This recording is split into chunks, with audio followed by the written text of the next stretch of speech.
Alright, today, family, we're going to be talking about the Diaspora Wars. Now, for those who don't know what the Diaspora Wars is, it's just like a beef or a conflict between Africans across the diaspora. So, the example would be Nigerians versus African Americans or some shit like that. But, without further ado, let's get into the video and let's try to shed some light on this situation. Say something to specifically African American people. I'm not viral on this app, so this won't get to many people, but even if it makes one African American kind of feel welcome, then it's done its job. Just saw a video by an African TikToker. I'll put her name on the screen. First, there's an African American man saying, "Oh, we don't know where we're from, but we need to go back to Africa." And then she does another video afterwards saying, "Come back home, like I'm ready to pick you up at the airport." Not gonna lie, it got me really, really emotional. And after reading the comments, it made me realize that a lot of African Americans haven't heard Africans actually verbalize that, you know, you're welcome home. For someone who is half African, who was brought up African, I just want you guys to know that I have been always brought up to know that you guys are family. You have always been welcome home, always. Honestly, Africans are waiting and have been waiting for you guys to want to come home so that we can rebuild. Now, many people don't know this, but Africans welcome African Americans to the continent all the time.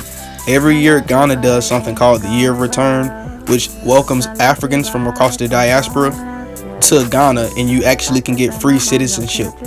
But let's get into the video. In this hour with the story of an African country opening its arms to Black Americans. Ghana's tourism minister began encouraging African Americans to move there in 2019. As Black Lives Matters protests erupted, she said, quote, "You don't have to stay where you're not wanted." Deborah Patta spent time with one American who chose to make Ghana her home. Ghana's Elmina Castle occupies a dark place in America's history. This used to be a central trading hub where African people from across the continent were bought and sold into slavery. Now, as the US continues to confront its racist past, Ghana is turning that history upside down and welcoming Black Americans back home. You know, I was living what people would consider the American dream. I was educated, professional, had friends. I was a socialite, but I never felt safe. Sonjai Davis was the epitome of Washington cool. Connected, successful, a therapist trained to deal with emotional health, and yet she was constantly looking over her shoulder.